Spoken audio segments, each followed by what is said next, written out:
Siguiendo con el ciclo de charlas a través del Colegio de Abogados de General Roca, esta vez tenemos el honor de presentar al doctor Santos de la Cámara de Trabajo de Cipolletti, un asiduo conferencista en distintos ciclos. Tuve la oportunidad de escucharlo en otras ocasiones y bueno, siempre es muy didáctico y muy enriquecedor escucharlo. Así que bueno, doctor, buen día y gracias por prestarse para este ciclo.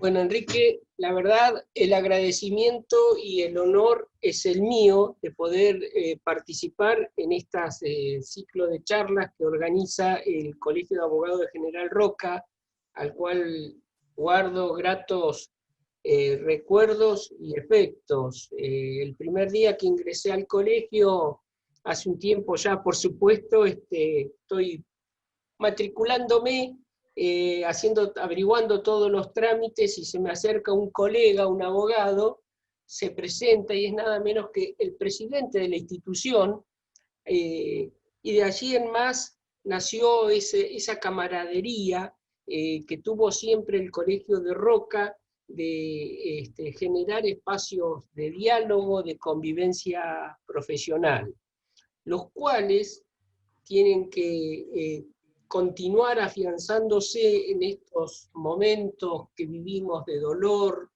de angustia por la situación que estamos pasando, y que también nos tienen que servir para hacer una reflexión interna de cuál es nuestra vocación de servicio como abogados, como ordenadores sociales que somos, como servidores a la paz de la sociedad, y qué soluciones les podemos encontrar a los justiciables en estos momentos en los cuales nos encontramos con tribunales cerrados, con tribunales sin atención, y tratar de solucionarles sus problemas. Escuché atentamente una de las conferencias anteriores que dio mi colega de Roca, el doctor Walter Peña, el cual lo recuerdo que integramos, mirá qué coincidencia, hace ya también años, por supuesto, integramos la subcomisión de jóvenes abogados, y hoy estamos al servicio de la justicia, del cual tuve el honor también, te lo cuento anecdóticamente y muy brevemente. El Colegio de Roca fue el impulsor de los exámenes a los candidatos de magistrados y funcionarios de la provincia. Y tuve el honor de ser el primer jurado, justamente cuando concursó el doctor Walter Peña para la Cámara de Roca. Así que es un honor poder conversar nuevamente con ustedes. Vamos. El tema que nos convoca hoy, en realidad son dos. El primero son las relaciones laborales que han surgido a partir de la declaración de la pandemia, y el segundo va a ser el análisis y la aplicación práctica de la ley de teletrabajo. Vamos con el primer tema, si te parece. Perfecto, perfecto. Bueno, ¿qué ha sucedido con estas relaciones laborales durante esta pandemia? Sabido es, y como abogados lo conocemos perfectamente, que no solo años, sino décadas, nuestro país ha vivido declarando diversas situaciones de emergencia. Emergencia previsional por no poder pagar jubilaciones como corresponde, emergencias financieras para poder captar ahorros, emergencias presupuestarias para poder modificar las partidas, etc. Dentro de estas emergencias también se llaman lo que son las emergencias ocupacionales. Esta emergencia ocupacional vuelve a dictarse en el mes de diciembre del año 2013, con el dictado del DNU 34/19 de fecha 13, en el cual el mismo se funda en la crisis ocupacional que regía en ese momento y que iba a regir por 180 días, es decir, que vencía ahora a mediados del mes de julio, aunque luego fue prorrogado mediante el DNU 528 hasta el mes de diciembre del año 20. ¿En qué consistió esta primera etapa, esta emergencia ocupacional? Esta emergencia ocupacional consistió en algo que aquellos abogados que ya en el año 2000 ejercían la profesión la conocíamos, que es la reinstauración de la denominada doble indemnización. Como todos sabemos, todo el sistema reparatorio del derecho del trabajo se basa en dos módulos: la antigüedad del trabajador y la tarifa que corresponde por cada año o mes de servicio, la remuneración. En este caso, se vuelve a repetir el texto de la ley 25.561 de aquella época, que establece que en casos de despido sin justa causa, la indemnización corresponderá exactamente al doble de este módulo. Es decir, en vez de un mes de sueldo, serán 2 meses de sueldo. Esto tampoco fue novedoso a modo anecdótico en el año 2001. Allá por la década del 40, lo que se denominaba como indemnización por despido, no regía por supuesto el régimen de contrato de trabajo, Código de Comercio, se la denominaba indemnización simple. ¿Y sabes por qué pasó a ser? Que consistía en medio salario, en medio mes. ¿Y sabes, Enrique, por qué fue un mes de sueldo? Porque se generaliza un pago que ya se venía otorgando en diversos sectores, que era un premio a fin de año, que era el aguinaldo. Entonces, el gobierno de turno de aquella época lo generaliza a todos. Tuvo una oposición muy grande de parte de las empresas y algún medio periodístico de la época, diciendo que iba a cercenar fuentes de trabajo. Entonces, va a cercenar fuentes de trabajo, se duplica. Ahora es un mes de sueldo. A partir de allí, la reparación por despido quedó en un mes de sueldo. Esto tiene una explicación anecdótica también. No sé si recordarás que hasta hace muy poco, unos 6 años, regía para el personal del servicio doméstico, como así se lo llamaba, el decreto 326. Y el 326 preveía medio salario, que si fue posterior, fue del año 56, es porque se pretendía volver a esa indemnización de medio salario que no tuvo éxito. Bueno, dicho esto, este decreto 3419 de emergencia ocupacional exceptuó desde el inicio, como estaba fundado en la emergencia ocupacional, la doble indemnización se aplicaba a todos aquellos trabajadores que se venían desempeñando hasta ese momento. A los nuevos contratados a partir del mes de diciembre, del 13 de diciembre, no se le iba a aplicar. Similar texto a una de las prórrogas que tuvo en la década del 2000, la 25.561, que fue la 25.972, que prorrogó la doble indemnización, pero se exceptuaba a los nuevos trabajadores. Esto tiene vital importancia para una de las casuísticas particulares que después vamos a ir analizando y son las que nos interesan, que es la denominada el periodo de prueba. Ya te lo voy a analizar.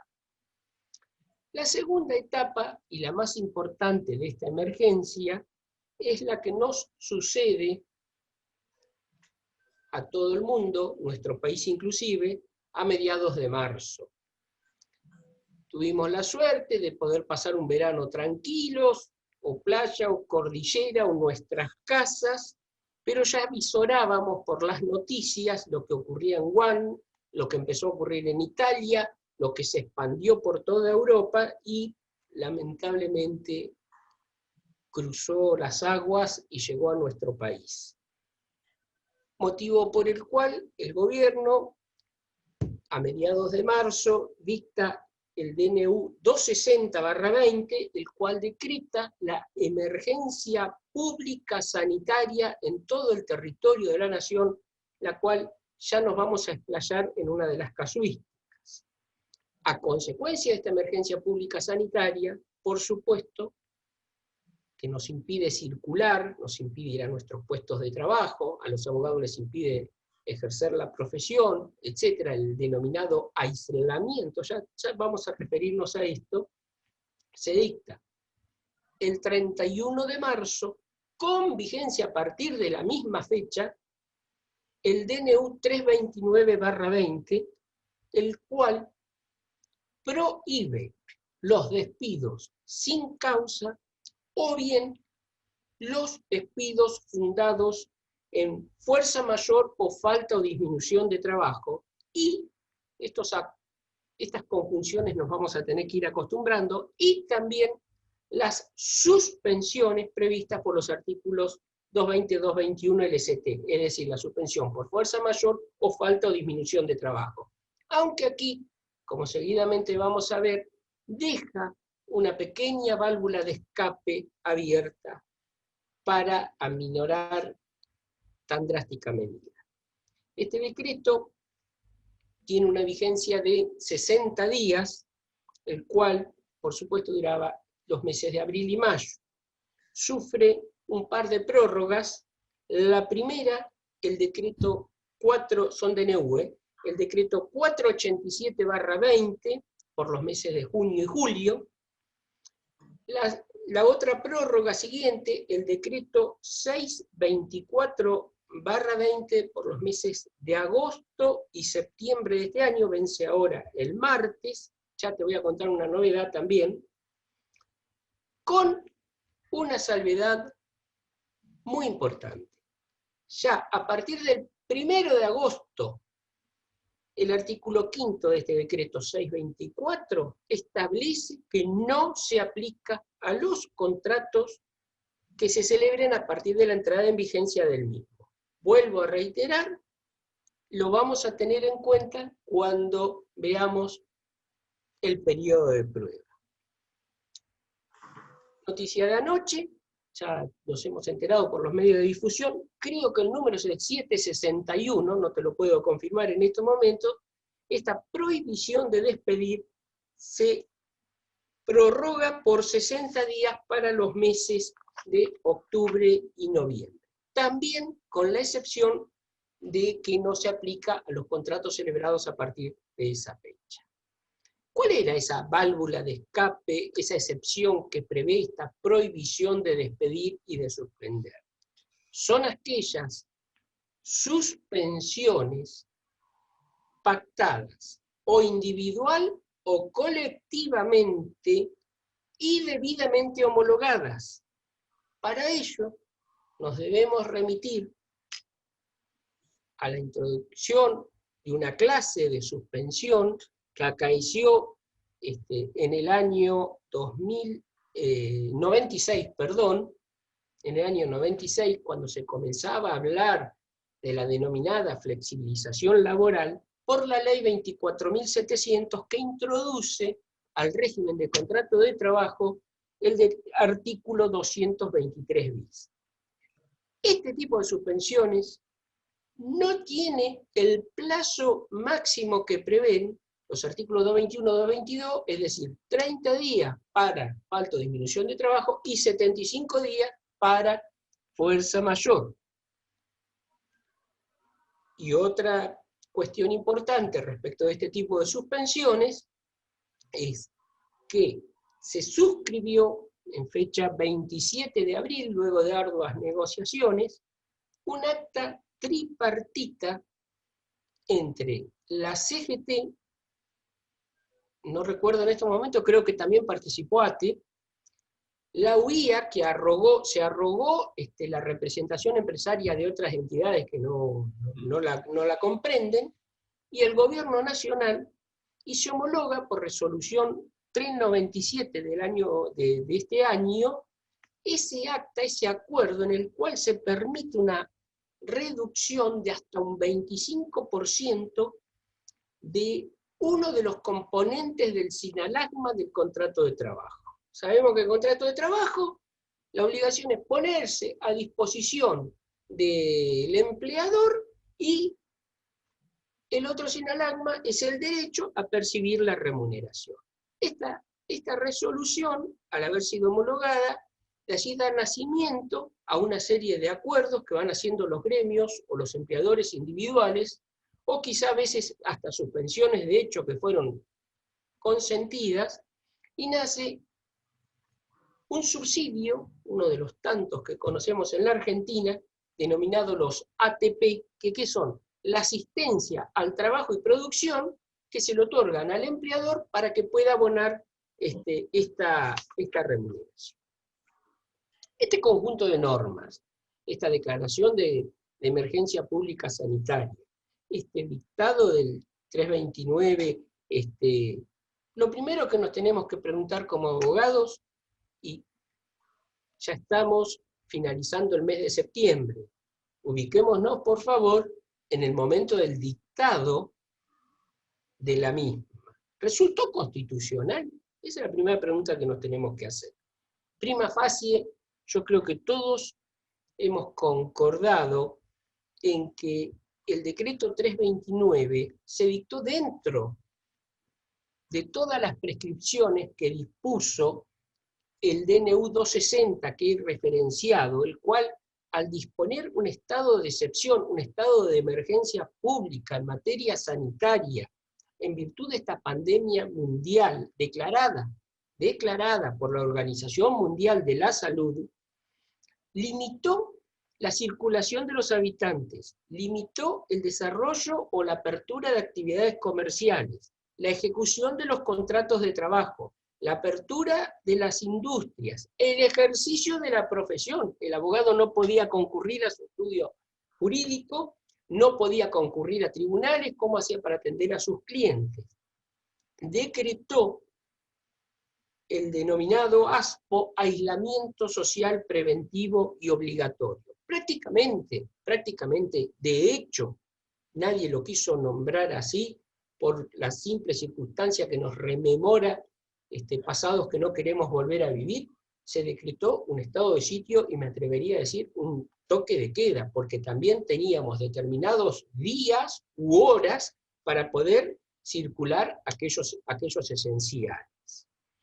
Tuvo alcance legislativo, conforme al artículo 99, inciso 3 de la Constitución Nacional, en virtud de esta situación de excepcionalidad con que fue dictado, aislando a la población de sus rutinas y salidas diarias. ¿Por qué? Porque en ese momento fue el único medio que la comunidad internacional científica y la información médica aconsejaban para evitar la propagación de los efectos nocivos de esta grave enfermedad. Al respecto, aquel que quiera profundizar en este tema, sugiero la lectura de David Duarte, que en varios artículos se ha referenciado a la constitucionalidad de este decreto. A lo largo de esta exposición, de este diálogo, voy a citar diversos autores. No pregono ni fanatizo por ninguno de ellos, ni por ningún libro ni editorial. Cualquiera de ellos los pueden encontrar en las 4 editoriales jurídicas que se dedican al derecho del trabajo más conocidas, que por sus medios digitales nos acercan los materiales. RPAR, el derecho con trabajo y seguridad social, Thompson y Reuter con la ley de derecho del trabajo, o bien Rubinstein-Coulson. En cualquiera de ellos los van a encontrar. Diego Javier Tula, ese joven magistrado del Tribunal del Trabajo de San Isidro, que se ha especializado y siempre nos enseña sobre las notificaciones e intimaciones telegráficas, también se abocó de inmediato al estudio del mismo decreto. Y nos dice que cumplió con todos los requisitos, tanto formales como sustanciales. Formales, se emitió con acuerdo general de ministros. ¿Fue por materia legislada? Sí, está permitida por la Constitución. ¿Por qué? Porque se refirió a una emergencia sanitaria de la población. No versó ni sobre cuestiones penales, ni sobre cuestiones tributarias, ni sobre cuestiones de partidos políticos. Se dio inmediata comunicación a la Comisión Bicameral del Poder Legislativo conforme lo estipula la Ley 26.122. Y los requisitos sustanciales: tuvo el fin público por la situación de grave riesgo social que vivíamos, era urgente su dictado, había una imposibilidad de hacer un trámite ordinario para lograr un tratamiento en el Poder Legislativo, tuvo plazo fijo, es decir, el requisito de la temporalidad, y por supuesto se permite el control judicial posterior de esta norma, de las normas que se la vayan aplicando. Vamos a ver el día de mañana qué van a ir diciendo cada uno de los tribunales del país. También los doctores César Arese, el cordobés Ricardo Seco, se han expedido sobre el tema. Y quiero puntualizar una opinión sobre un juez laboralista muy conocido, el doctor José Daniel Machado, el cual nos enseña lo que a mí me pasó un día en forma particular. Entro a mi despacho, miro mi biblioteca y digo, caramba, no servís. No servís. ¿Por qué? Porque el decreto 329/20 elevó al estatus jurídico de acto con objeto ilícito al despido inmotivado o injustificado, el previsto en el 245, igual que los previstos en el 247. ¿Sí? Es decir, en caso de producirse uno de estos actos de carácter de objeto ilícito, los mismos son ineficaces, suponiendo que el acto es nulo, y al ser nulo no produce ninguno de los efectos pretendidos, ni suspende ni extingue el contrato de trabajo. Se devenga el salario toda vez que el trabajador continúa a disposición. Tiene derecho a la reincorporación a su puesto de trabajo y al pago de salario. Por supuesto, como toda nulidad, es una nulidad de carácter relativa. La puede invocar el afectado, es decir, el trabajador. En síntesis, como dice el doctor Machado, mutamos de un régimen de estabilidad relativa, impropia, a un régimen de estabilidad propia, si bien temporal. Primera vez que acontece para el trabajador privado en la historia argentina. Ahora bien, toda esta serie de normas que resultan constitucionales, como abogados, ¿qué herramientas teníamos? Y repito, ubicándonos en esa época, tribunal cerrado, el cliente sin poder acercarnos toda la documentación, no poder nosotros concurrir a nuestros estudios. Bueno, el abogado las fue encauzando, y nuestro tribunal así también lo dispuso. Toda la casuística que te voy a nombrar pertenece a casos concretos que hemos resuelto nosotros, y que, te aclaro, excepto un tema, están todos firmes y consentidos, que ahora voy a aclarar cuál es. Lo encaramos por medio de lo previsto en el capítulo 3 del Código de Procedimiento, sección séptima, medidas cautelares genéricas, artículo 232. Es decir, cuando existe un perjuicio inminente e irreparable, se puede solicitar este tipo de medida, una medida autosatisfactiva. La medida autosatisfactiva que resulta inaudita parte, ¿sí? Si bien a veces la bilateralizamos haciendo un pedido de informes o fundándonos en el artículo 18 de la Constitución Nacional. Pero en principio es inaudita parte y tiene que tener una resolución similar a un amparo de inmediato. A Dios gracias, en nuestro tribunal en un plazo máximo de 48, 72 horas, todas las ha ido resolviendo. Aquel que quiera profundizar en las medidas autosatisfactivas, por supuesto, tiene que ir a su padre y creador, al doctor Jorge Peirano, que ha escrito sobre estas en todas. Medidas que ya desde el año 2000 son receptadas como jurisprudencia obligatoria por nuestro Superior Tribunal de Justicia. Te cito simplemente la causa Carnicero, cuando se dan ciertos requisitos. Una fuerte probabilidad de la existencia de un derecho sustancial, un firme convencimiento de que el perjuicio invocado resulta irreparable e inminente, que haya una urgencia manifiesta extrema y que estén comprometidos derechos subjetivos de carácter medular.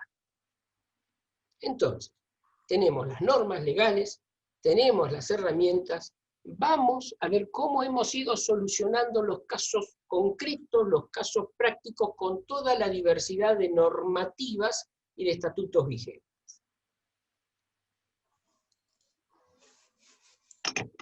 Vamos a comenzar por las dos más controvertidas. La primera de ellas, el trabajador encuadrado en la industria de la construcción, Ley 22.250, Convenio Colectivo 76-75, el cual recordamos que sus artículos 15 y siguientes sustituye la indemnización por despido por un fondo de desempleo que se va depositando mensualmente, que es una especie de compensación, o bien, como algunos le dicen, de capitalización, según las opiniones doctrinarias de esta ley. Habría que profundizar con los doctores Jorge Sapia, Marigo Reinolter, Vázquez Villar, todos han escrito. Es decir, no tenemos un régimen de estabilidad en este trabajador. ¿Qué hemos hecho con este tipo de trabajadores? Prima facie hemos evaluado que no se trata de un trabajador de la construcción que está ejecutando una obra que ha finalizado. Entonces, donde la ley no distingue, el juez tampoco debe distinguir. Se le aplica a aquellos trabajadores sin estabilidad o a aquellos trabajadores con estabilidad relativa al 329, tanto a los estatutos especiales como a la ley del contrato de trabajo. Si el decreto hubiera querido dejar hecha alguna salvedad, como me voy a referir ahora en periodo de prueba, lo tendría que haber hecho. Esta fue la primera que dictamos nosotros, haciendo lugar, que fue en la causa Quintana, expediente 19.691.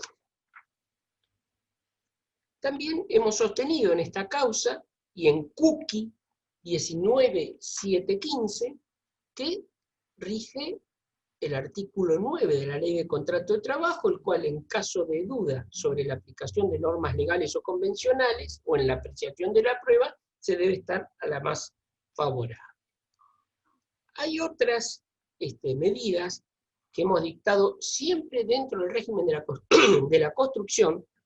Por ejemplo, despiden a un trabajador, causa Venegas 19.735, que tenía fecha de ingreso en el año 2008, es decir, hace 12 años que venía trabajando para la empresa en la cual se desempeñaba, y lo despiden. Estaba bajo el régimen del Fondo de Desempleo, claro, del régimen de la construcción. Lo despiden, sin expresar causa. A no ser que esta empresa haya sido una de las permisionarias de la Ruta 22, de la ampliación. Yo no conozco obra en construcción que demore 12 años. Este hombre acreditó que ¿qué era? Era el chofer del camión que transporta cemento, es decir, prácticamente era un trabajador estable. Ordenamos la reincorporación inmediata de este trabajador y el pago de salario bajo el percibimiento de Astrae. Hay otras que no han corrido igual suerte. ¿Dentro de cuál casuística? ¿De qué casuística? Por ejemplo, despidos invocados por finalización de obra a la categoría que se llama oficial especializado, pintores, por ejemplo. Esto daba ya una pauta de que esa obra había terminado. Y fundamentalmente, Enrique, el abogado tiene que ubicarse y tiene que informar, ilustrar a su cliente que una medida autosatisfactiva es similar a un amparo, tiene que regir la inmediatez. Hay causas que nos presentan medidas autosatisfactivas cuando han transcurrido 90 días desde la extinción del contrato hasta que son iniciadas. No rige el principio de coetaneidad entre el cese laboral y que se lo solicita. En esta causa, Arancibia 19.789, hemos desestimado justamente por esa razón. La otra causal polémica y en la cual hemos de admitir que la doctrina se encuentra plenamente dividida es en el despido vigente, el decreto 329, pero vigente, ¿qué cosa? El periodo de prueba.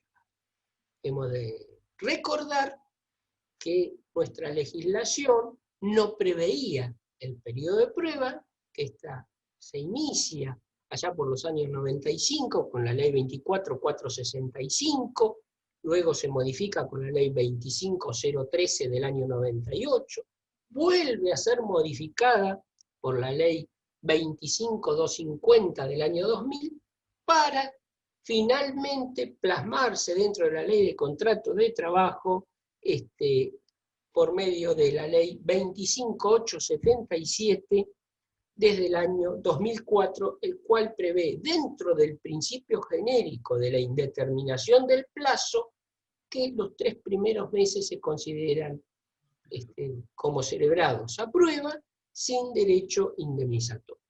Y aquí sí, este decreto comprendió varios trabajadores que estaban en periodo de prueba, habían iniciado su relación, por ejemplo, en el mes de febrero, principios de marzo, y no había finalizado su periodo de prueba y fueron despedidos.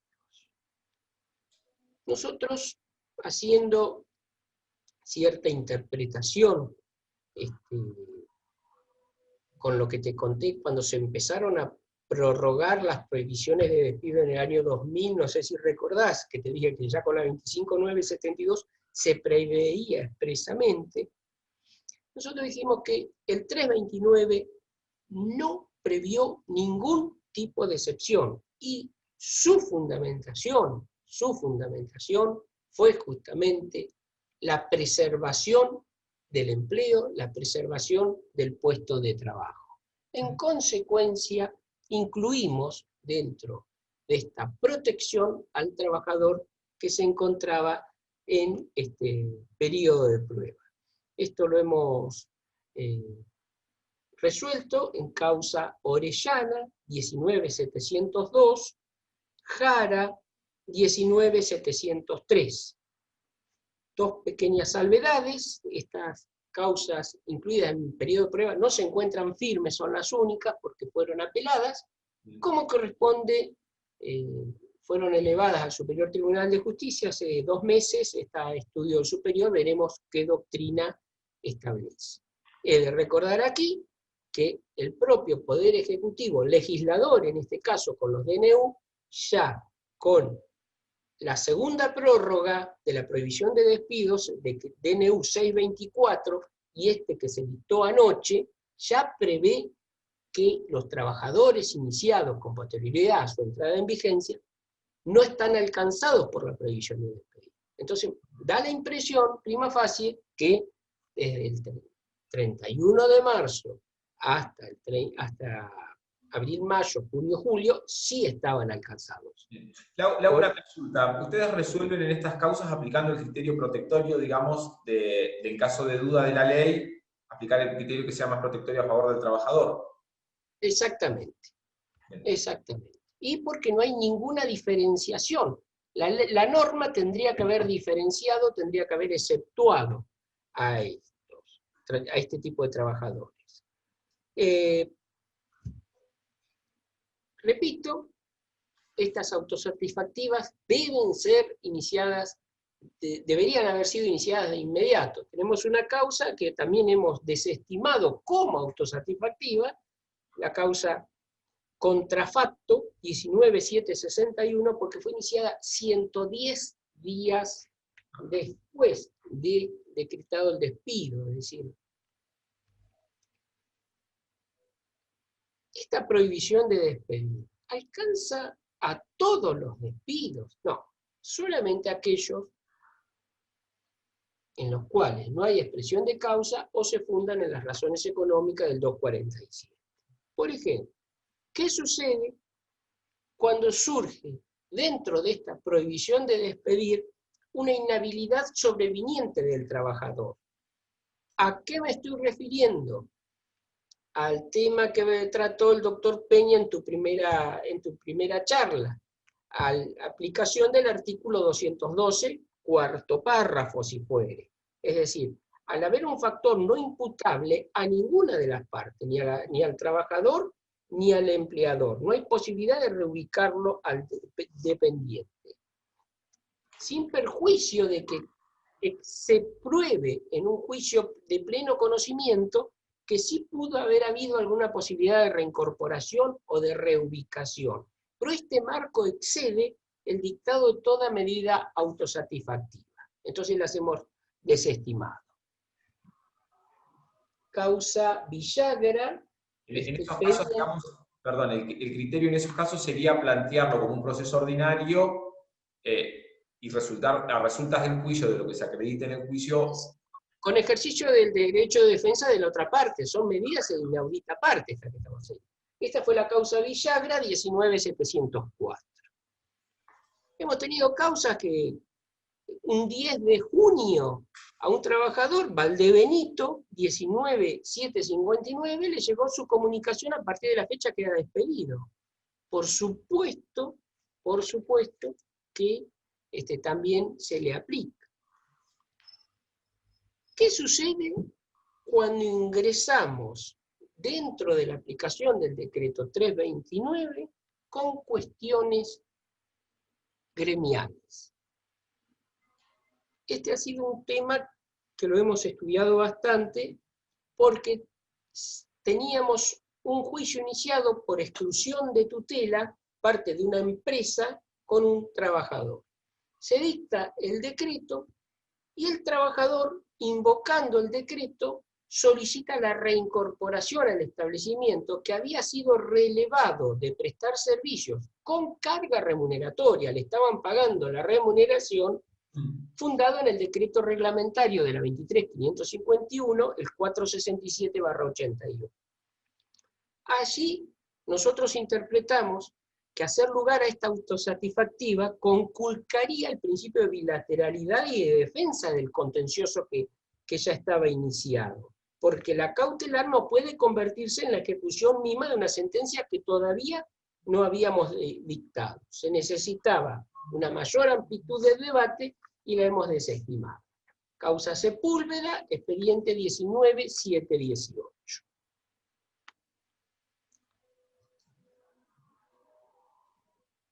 Causas en las cuales tenemos dos condimentos.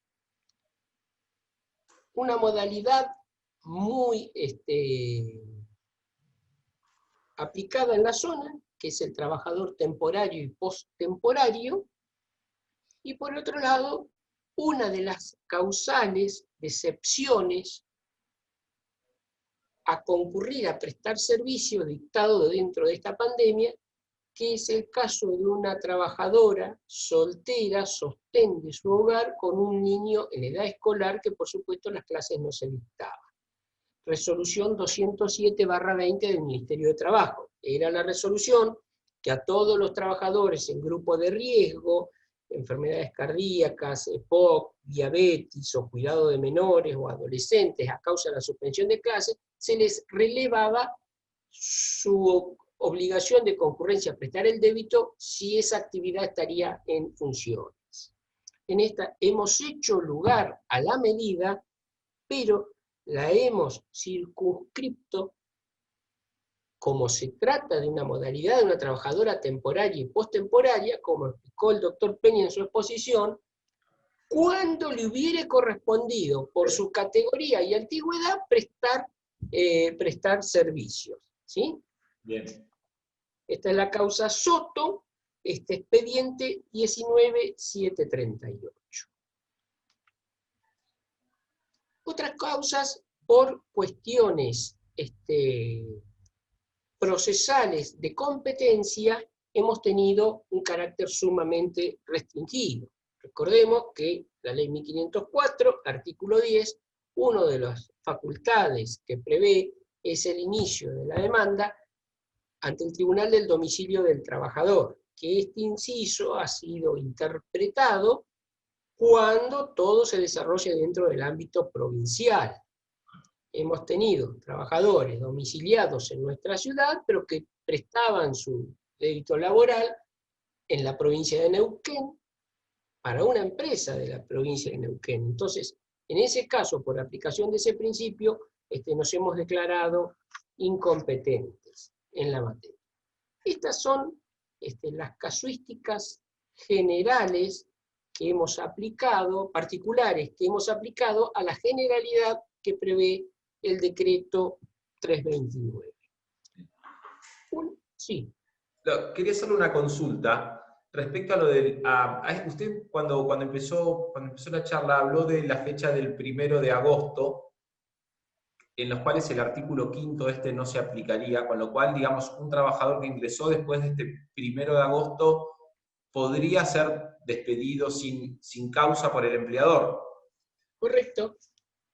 Sí, eso está en el decreto DNU 624/20, artículo 5. No se aplica a contratos celebrados a partir de su entrada en vigencia. Te corrijo la fecha, 31 de julio. 31 de julio, bien. 31 de julio, exactamente. Y tengo entendido que fue prorrogado por 60 días más para los meses de octubre y noviembre, que creo que el número es el 761, lo que pasa que esta es noticia de anoche, así que no lo tengo. Los trabajadores, por eso nosotros sostenemos que para el periodo abril, mayo, junio y julio, los trabajadores que estaban comprendidos en el periodo de prueba debieron ser aplicados también este decreto. Ese fue nuestro criterio. Bien. Por último, en cuanto a esta normativa de aplicación a las relaciones laborales durante la pandemia, tenemos que ver brevemente, no tenemos casos todavía planteados, qué implicancias tuvo con relación a los riesgos del trabajo. Se dicta el decreto 361/20 del Boletín Oficial del 13 de abril, con vigencia retroactiva a aquellas contingencias cuya primera manifestación invalidante se produjo a partir del 19 de marzo del 20. ¿Y por qué a partir del 19 de marzo? Porque a partir del 19 de marzo del 20 se decretó la resolución 260, ¿sí?, que declaró como emergencia sanitaria de importancia internacional declarada por la Organización Mundial de la Salud el brote SARS-CoV-2 o 19 con el aislamiento social preventivo y obligatorio. Y así hubo una sucesión de normas reglamentarias que sucintamente establece. Para trabajadores de carácter esencial, allí comenzamos a ver que había trabajadores esenciales y no esenciales. Y hay una salvedad dentro de los esenciales de los trabajadores de la sanidad. ¿Cuáles eran los esenciales? Los excluidos del ASPO, del aislamiento social preventivo y obligatorio. Para estos, en caso de COVID, se la decretó como enfermedad profesional no listada, presuntivamente contraída con el motivo del desarrollo de sus tareas. Es decir, se debe presumir que dicha enfermedad ha sido causada en forma directa, que guarda relación de causalidad, reitero, directa e inmediata con la prestación de los servicios. Y aquí las aseguradoras de riesgo del trabajo deben brindar de inmediato las prestaciones asistenciales y dinerarias. Y ahorra una serie de pasos reglamentarios.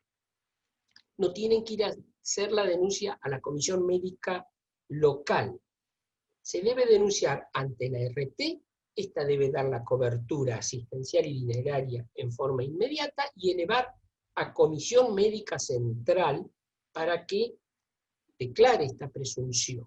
Y aquí se introduce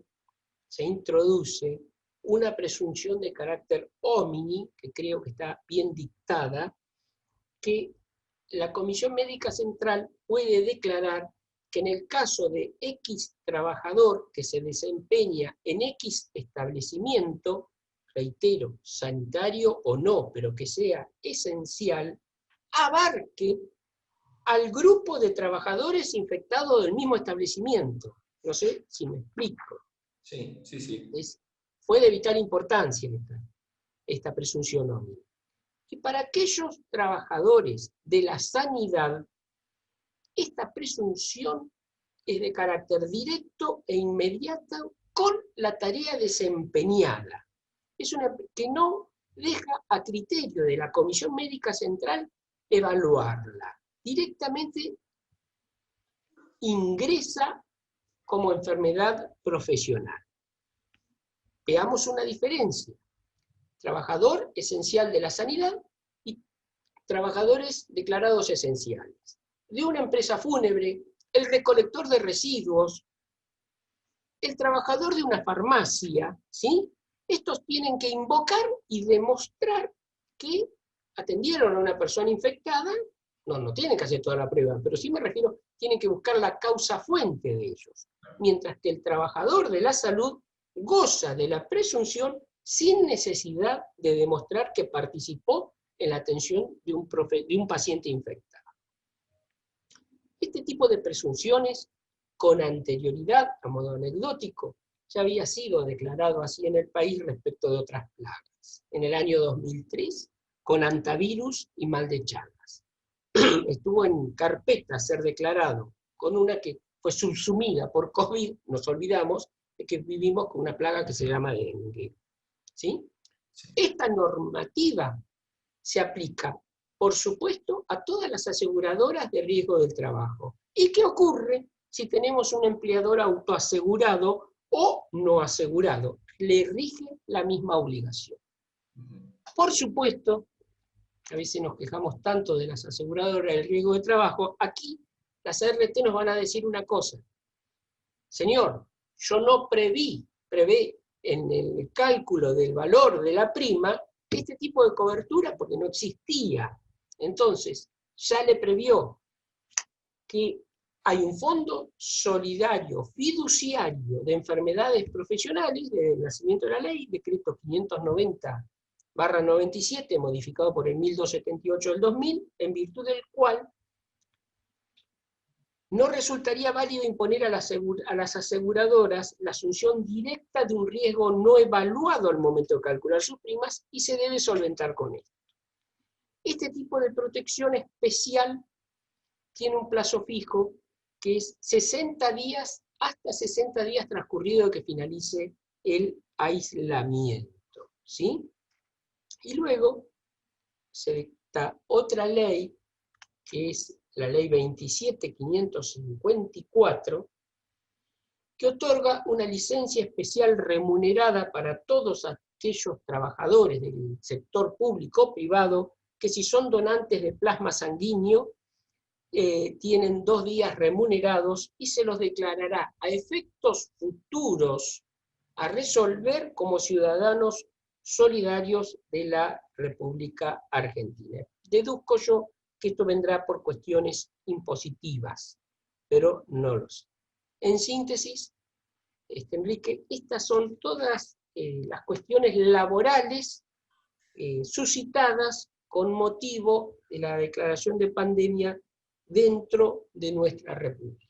Y como dice esa profesional que todos los días azarosamente estamos a la espera de que nos dé los partes diarios, inclusive los abogados como verdaderos indicadores de la sociedad, utilicemos el barbijo, conservemos la distancia y si podemos donemos palabra. Si hay alguna duda respecto de esto, Enrique, con todo gusto, bien. Estoy a disposición. Yo respecto al tema del COVID, la ventanilla electrónica por la cual entramos, digamos, por la página de la Superintendencia a través de AFIP, autoriza y tiene un ícono en particular en cuanto a las discrepancias que tenga el trabajador con la incorporación o no como COVID, como enfermedad, como accidente laboral. Eso está, digamos, habilitado en la página para poder hacer el planteo directamente. Y después otra cuestión es, digamos, que hemos visto mucho en la práctica, digamos, y mucha gente viene a consultarlo, que es que se están, por por decirlo de alguna manera, fabricando, inventando causales de despido para poder, digamos, despedir al trabajador y bueno, después me imagino que el trabajador tendrá que impugnar esa causal de despido invocada en un juicio posterior, ordinario en este caso, bueno, contencioso dependiendo de la cuestión, para acreditar que ese despido en realidad fue, digamos, sin causal alguna y poder entrar en los parámetros del abono, digamos, de la indemnización. La pregunta sería también si correspondería el pago de los salarios caídos durante ese periodo, si se podrían reclamar, además de la indemnización. Yo entiendo que sí. En caso de demostrarse una violación al principal de los principios que contiene la ley de contrato de trabajo. Siempre para resolver cualquier caso, Enrique, tenemos que remitirnos a los artículos 62 y 63 de la ley. ¿Sí? Las partes están obligadas activa y pasivamente, no solo a lo que resulta expresamente de los términos del contrato, sino todos aquellos comportamientos que sean consecuencia del mismo, resulten de la ley o estatutos, apreciados con criterio de colaboración y solidaridad. Las partes están obligadas a obrar de buena fe, ajustando su conducta a lo que es propio de un buen trabajador y un buen empleador, tanto al celebrar, ejecutar o extinguir el contrato o la relación de trabajo.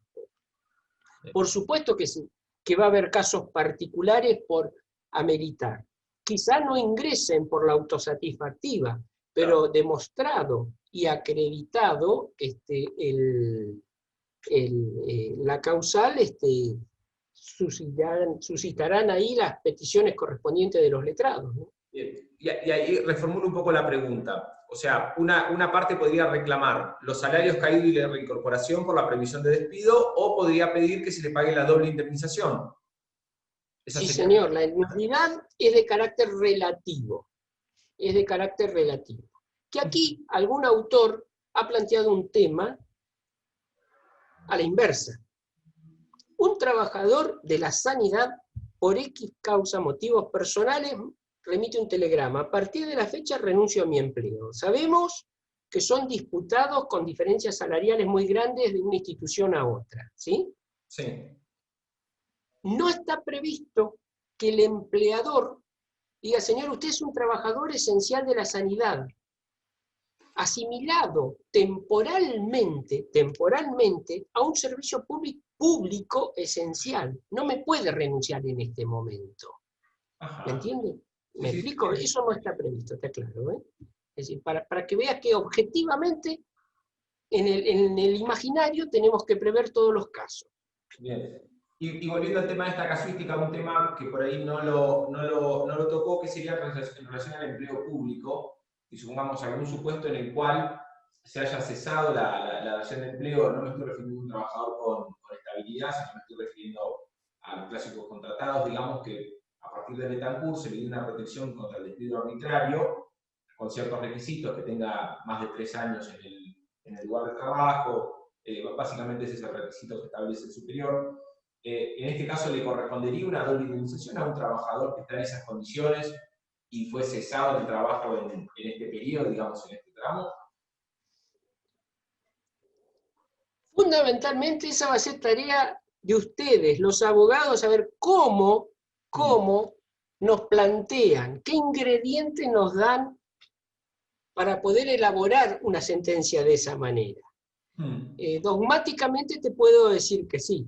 Como también te agrego, no lo cité para no hablar del empleo público, ya desde el decreto de que a los trabajadores ingresados a partir del 31 de julio estaban exceptuados de esta ley, el artículo siguiente, el 6º, exceptúa también a los dependientes de la Administración Pública Nacional. Para que veas las prerrogativas que el Estado como empleador a veces se toma, ¿no? Claro, por eso, digamos, sería como una fecha de corte de los despidos que hubiesen ocurrido antes de esa fecha del decreto, tendrían un tratamiento diferente a los que sean posteriores al mismo. Exactamente, exactamente. Bueno, doctor, por lo menos a mí no me quedan más interrogantes. Le propongo que cerremos con este primer núcleo del 2x1 que le llamamos a las charlas que se ofreció a dar. Es de liquidación, yo soy precio de liquidación, telonero, así que no hay problema. Está muy bien, bueno, le damos un cierre, le agradezco y nos encontramos en la próxima. ¿Cómo no?